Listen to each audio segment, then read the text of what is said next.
Shalom Bapak Ibu dan Saudara yang terkasih dalam Tuhan. Pada pagi hari ini kita bersyukur oleh kemurahan Tuhan, kita boleh menikmati hari yang indah, hari yang baik ya untuk hari ini, dan kita percaya bahwa Tuhan selalu menyertai kita dan memberikan berkat-berkatnya kepada kita.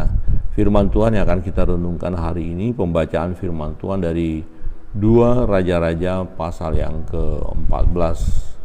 Mari kita lihat firman Tuhan. Ayat pertama saya akan membaca, ayat yang kedua Bapak Ibu ya, membacanya. Dalam bagian ini kita melihat bagaimana Amazia ya, Raja Yehuda, ketika dia memerintah kerajaan itu dan hidup yang berkenan kepada Allah dia lakukan, tetapi tidak secara keseluruhan ya. Ayat pertama saya membaca 2 Raja-Raja pasal 14. Dalam tahun kedua zaman Yoas bin Yoahas Raja Israel, Amazia anak Yoas Raja Yehuda menjadi raja. Ia berumur 25 tahun pada waktu ia menjadi raja, dan 29 tahun lamanya ia memerintah di Yerusalem. Nama ibunya ialah Yoadan. Ia melakukan apa yang benar di mata Tuhan, hanya bukan seperti Daud bapa leluhurnya. Ia berbuat tepat seperti yang diperbuat Yoas ayahnya. Namun demikian, bukit-bukit pengorbanan tidaklah dijauhkan. Bangsa itu masih mempersembahkan dan membakar korban di bukit-bukit itu. Segera sesudah kuasa kerajaan itu kokoh di tangannya, dibunuhnyalah pegawai-pegawainya yang telah membunuh raja, yaitu ayahnya. Tetapi anak-anak para pembunuh itu tidak dihukum mati olehnya, seperti yang tertulis dalam kitab Taurat Musa, di mana Tuhan telah memberi perintah, janganlah ayah dihukum mati karena anaknya, janganlah juga anak dihukum mati karena ayahnya. Ayat 7 sama-sama. Ia mengalahkan Edom di lembah Asin, 10.000 orang banyaknya, dan merebut Sela dalam peperangan itu, lalu dinamainyalah kota itu Yoktel. Begitulah sampai hari ini. Amin. Demikian jauh pembacaan firman Tuhan. Bapak Ibu Saudara yang terkasih dalam Tuhan, kita melihat bagaimana Amazia sebagai raja, dan Alkitab mencatat bahwa dia adalah raja yang baik yang melakukan hal yang benar, tetapi tidak sempurna ya dibandingkan dengan Daud bapa leluhurnya. Ya, ayat 3, ia melakukan apa yang benar di mata Tuhan. Ia melakukan apa yang benar di mata Tuhan, hanya bukan seperti Daud bapa leluhurnya. Ia berbuat tepat seperti yang diperbuat Yoas ayahnya. Nah, saudara yang terkasih dalam Tuhan, ya memang jika dibandingkan dengan Daud ya tentu jauh ya, tetapi satu hal yang menarik adalah dia dikategorikan raja yang baik yang melakukan yang benar di mata Tuhan, tetapi tidak sempurna. Karena apa? Ya karena bukit-bukit pengorbanan tidak dijauhkan. Artinya penyembahan bukit-bukit pengorbanan itu adalah suatu penyembahan berhala, tetapi itu tetap dijalankan. Jadi tampaknya masih ada sinkritisme ya, bangsa itu masih mempersembahkan dan membakar korban di bukit-bukit itu ya. Nah, sekalipun mereka raja ini masih membiarkan begitu ya, tidak dihancurkan itu bukit-bukit pengorbanan, tetapi dia tergolong raja yang baik ya, raja yang melakukan hal yang benar di mata Tuhan. Tidak berarti bahwa bukit-bukit pengorbanan itu benar di mata Tuhan, tidak. Ya, itu jelas tidak sesuai dengan firman Allah, tetapi raja ini memang sangat terbatas dan dia tidak bisa menyelesaikan semuanya. Ya, tidak berarti juga nggak masalah kalau ada bukit-bukit itu. Tetap ada masalah karena itu membuat mereka tetap berdosa ya, dan gampang sekali mereka jatuh ke dalam dosa penyembahan berhala.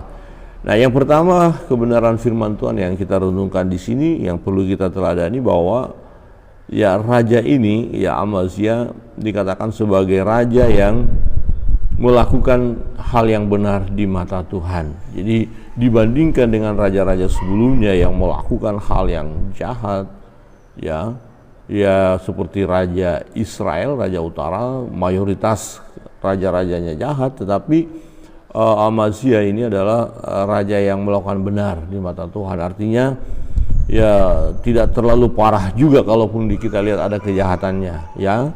Dicatat di sini hal yang belum terselesaikan oleh dia atau tidak dituntaskan adalah bukit-bukit pengorbanan itu, ya.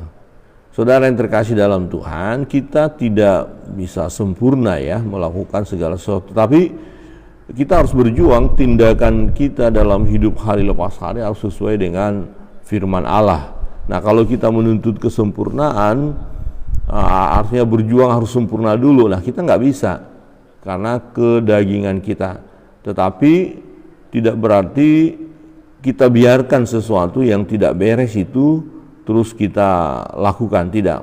Kita harus berjuang membereskan semuanya.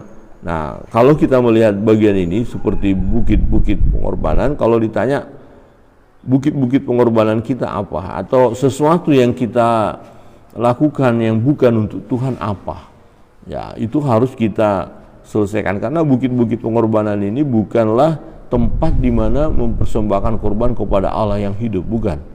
Jadi ini adalah bukit-bukit pengorbanan, ada membakar korban di sana bukan korban kepada Allah tetapi kepada berhala, ya. Jadi apa yang menjadi berhala dalam hidup kita? Bisa saja kita berkata sebagai pengikut Kristus, orang percaya, tapi sebenarnya berhala itu masih ada dalam hidup kita. Nah, banyak sekali contoh ya. Misalnya kesukaan kita ya, hobi kita bisa jadi berhala, ya. Kemudian kesenangan-kesenangan kita itu jadi berhala. Adat istiadat juga yang lebih kental lagi itu terlihat sekali ya, bisa menjadi berhala. Nah, kita harus berjuang untuk menyelesaikan itu. Nah, yang kedua, ada satu tindakan yang dilakukan, yaitu membunuh orang-orang yang membunuh ayahnya. Jadi kalau kita lihat dalam hal dia membunuh pegawai-pegawainya bukan atas dasar balas dendam ya, bukan atas dasar balas dendam. Kalau kita lihat ya, kalau balas dendam kan tidak baik ya, tidak benar ya. Pembalasan itu hak Allah, tapi kalau kita melakukan pembalasan itu kan berarti kita sudah tidak benar. Nah, kalau kita melihat di sini dia membunuh pegawai-pegawainya karena pegawai-pegawainya membunuh papanya. Ini lebih didasarkan kepada satu tindakan yang benar, ya, di mana orang yang melakukan hal yang jahat tadi harus dihukum, yaitu para pegawai-pegawainya, ya. Mari kita membaca bersama-sama tadi ayat yang ke-6. Kita baca sekali lagi. 1, 2, 3. Tetapi anak-anak para pembunuh itu tidak dihukum mati olehnya, seperti yang tertulis dalam kitab Taurat Musa, di mana Tuhan telah memberi perintah, janganlah ayah dihukum mati karena anaknya, dan janganlah juga anak dihukum mati karena ayahnya, melainkan setiap orang harus dihukum mati karena dosanya sendiri. Jadi seseorang dihukum mati atas dosanya sendiri. Jadi pegawai-pegawai yang dibunuh itu karena memang mereka melakukan dosa. Pegawai-pegawainya itulah membunuh bapaknya, yaitu Raja Yoas, ya. Jadi giliran Amazia sekarang membunuh para pembunuh tadi, ya, nyawa ganti nyawa. Nah, tetapi anak-anak dari pegawai-pegawainya itu tidak dibunuh karena anak itu bukan mereka pelakunya. Jadi yang berbuat salah itulah yang harus menanggung kesalahan. Berbuat dosa dialah yang harus menanggung dosanya. Ya, yang membunuh dialah yang harus dibunuh. Nah, kira-kira begitu ya. Jadi ini memang sesuai dengan perintah Tuhan. Nah, kalau didasari dendam misalnya, sakit hati, ya tentu bukan hanya pegawai-pegawainya yang dibunuh, anaknya juga pasti dibunuh.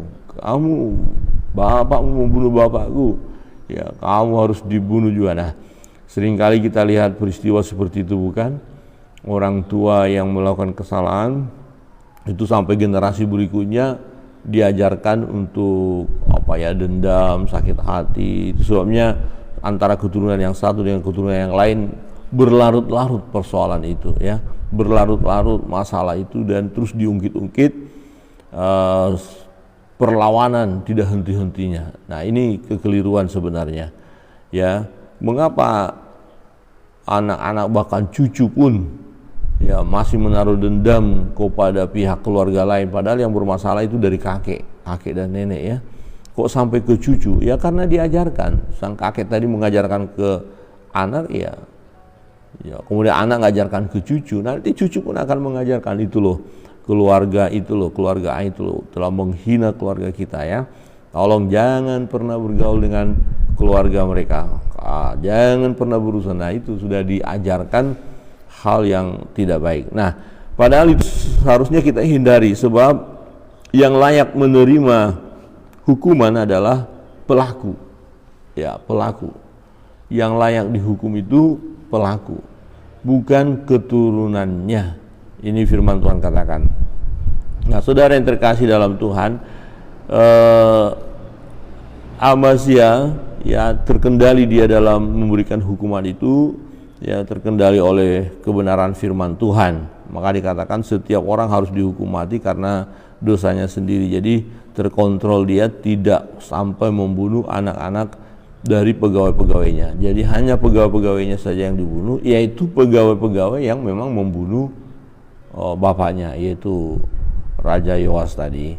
Nah, yang berikut kita melihat ada satu kelemahan juga yang dialami oleh Amazia. Nah, ketika dia sudah merasa kuat, ya, mengalahkan Edom, nah kemudian dia cari gara-gara, ya, dia melawan Raja Israel, ya, Raja Israel. Maka dikatakan tetapi Yoas Raja Israel menyuruh orang kepada Amazia Raja Yehuda mengatakan, rumput duri yang di gunung Libanon mengirim pesan kepada pohon aras yang di gunung Libanon, bunyinya, berikanlah anakmu perempuan kepadaku, kepada anakku laki-laki menjadi istrinya. Tetapi binatang-binatang hutan yang ada di gunung Libanon itu berjalan lewat dan dari sana lalu menginjak rumput duri itu.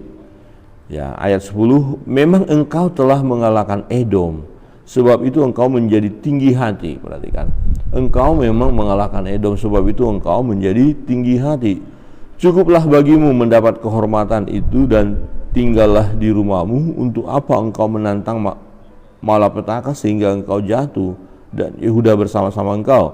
Tetapi Amazia tidak mau mendengarkan, sebab itu majulah Yoas Raja Israel lalu mengadu tenagalah mereka dan ia dan Amazia Raja Yehuda di Bet-Semes yang termasuk wilayah Yehuda. Nah, kita lihat akhirnya apa yang terjadi. Ya, Amazia kalah, Yehuda kalah, ya. Yehuda terpukul kalah oleh Israel sehingga masing-masing lari ke kemahnya. Nah, sudah diingatkan oleh Yoas Raja Israel, ya, mengapa harus melawan saya? Jangan kira karena kamu sudah melawan Edom, menang atas Edom, kamu jadi orang hebat. Ya, kamu sombong. Nah, ini kelemahan. Kadang-kadang inilah yang terjadi dalam kehidupan seseorang ketika dia bisa lakukan sesuatu, menang terhadap sesuatu, ya mulai sombong, ya, dan mulai sombong. Nah, lagi-lagi kita melihat satu kelemahan yang terjadi dalam kehidupan umat manusia adalah, ya, ada peluang-peluang kesombongan itu terus muncul dan jatuhnya di sana, ya, kesombongan.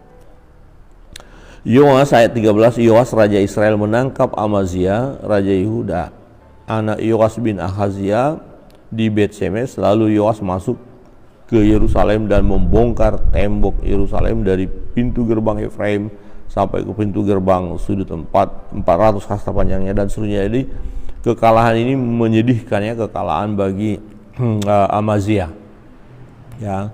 Nah, sebenarnya kalau saja Amazia mau mendengarkan, ya, peringatan dari Yoas Raja Israel supaya dia tidak ngotot untuk ngadu tenaga, tidak ngotot untuk berperang, niscaya Yehuda aman-aman saja, dia akan baik-baik saja. Tetapi karena ya Amazia tidak mau mendengarkan ya Yoas, dan itu tadi karena orang sombong memang susah ya diberitahu ya. Hati-hati ya, orang yang sudah sombong, tinggi hati, merasa hebat, merasa kuat, ini susah kali dibilangin. Susah dinasehati, susah diberitahu untuk dia ya bawa sadar gitu ya. Jangan terlalu ya tinggi hati, jangan mau melawan semuanya ya, mau menguasai semuanya. Tetapi yang terjadi adalah memang Amazia yang merasa dirinya tadi hebat, terus mengikuti kemauannya untuk berperang melawan Yoas Raja Israel. Dan garis akhir kita tahu bahwa Amazia mengalami kekalahan. Nah, kesombongan akan dihancurkan ya. Ini pelajaran penting bagi kita. Ya, sangat disayangkan sekali. Ya, firman Tuhan berkata bahwa dia ada raja yang melakukan yang benar di mata Tuhan. Tetapi ada celah. Dia tidak menyelesaikan persoalan. Dia tidak menyelesaikan tuntas ya. Ada dosa, ada hal yang harus dibereskan tapi tidak dibereskan, dan itulah yang membuat dia peluang untuk jatuh. Nah, kemudian ketidaksiapan untuk menjadi orang hebat, orang gagah, ya, orang yang berkuasa, ketika bisa menguasai orang lain, ingin menguasai yang lain, yaitu kesombongan tadi. Nah, karena kesombongan ini, maka dia mengalami kehancuran, kekalahan. Kiranya kebenaran firman Tuhan pagi hari ini menolong kita, ya, jangan tanggung-tanggung ya kalau kita melakukan hal yang benar di mata Tuhan, berarti yang tidak benar itu kita kikis. Ayo kita kikis, matikanlah ya, seperti itu ya, matikan keinginan dari kita. Ini perjuangan, mari kita berjuang dan jangan kasih peluang. Nah, seringkali kita mengalami kejatuhan karena memang kita yang kasih peluang ya, kita yang kasih peluang. Kita nggak bisa selalu mengkambing hitamkan iblis, tidak, kitanya saja sebenarnya yang tidak terlalu serius, tidak tuntas ya. Jadi harus serius, tuntaskan semua, berjuang. Nah, Roh Kudus akan menolong kita. Dan yang kedua, ya mari dengarkan nasihat orang lain. Ya, jangan membanggakan diri sendiri, jangan jatuh ke dalam dosa kesombongan ya. Kehebatan kita, hal-hal yang luar biasa atau yang istimewa yang kita miliki, jangan membuat kita menjadi sombong ya. Tetapi kiranya itu membuat kita semakin merendahkan diri di hadapan Tuhan. Tuhan, ini pemberian-Mu bagiku, aku bersyukur, dan pemberian-Mu ini aku gunakan untuk kemuliaan nama-Mu ya. Hindari dari kesombongan ya, dari tinggi hati. Nah, sebab pada akhirnya yang sombong pasti direndahkan, yang meninggikan diri akan direndahkan, itu firman Tuhan katakan. Nah, Tuhan memberkati kita berjuang terus, hidup kita dibaharui dari hari ke hari. Kita akan menaikkan doa-doa kita di hadapan Tuhan, apapun pergumulan kita berdoa, memohon pertolongan Tuhan. Kita percaya Tuhan akan memberi yang terbaik bagi kita.